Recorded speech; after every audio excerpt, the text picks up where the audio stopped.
சிறுத்தைகள் கட்சியில் சரித்திர பதிவேடு குற்றவாளிக்கு பொறுப்பு வழங்கப்பட்டுள்ளதால் சர்ச்சை எழுந்துள்ளது. அதனை அண்மை செய்தியாக பார்த்துக் கொண்டு வருகிறோம்.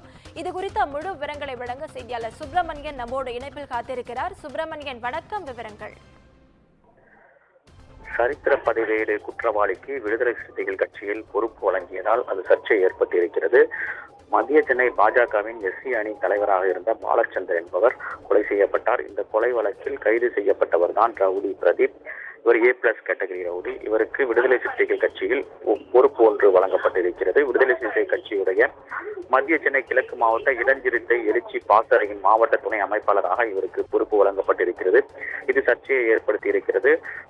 பிரதீப் மீது ஏற்கனவே பல்வேறு வழக்குகள் நிலுவையில் இருக்கிறது. அது மட்டுமல்லாமல் A+ கேட்டகரி ரவுடி என்பதும் காவல்துறை ஆவணங்கள் தெரிவிக்கிறது. அதன் அடிப்படையில் தற்போது அவருக்கு பொறுப்பு வழங்கப்பட்டிருப்பது பெரும் சர்ச்சையை ஏற்படுத்தி இருக்கிறது. அது மட்டுமில்லாமல் பாலச்சந்தருடைய கொலை வழக்கும் நிலுவையில் இருக்கிறது. இந்த நிலையில் அவருக்கு பொறுப்பு வழங்கப்பட்டிருப்பது கட்சியில் ஒரு சர்ச்சையை ஏற்படுத்தியிருப்பதாக தெரிய வந்திருக்கிறது. விவரங்களுக்கு நன்றி சுப்பிரமணியன்.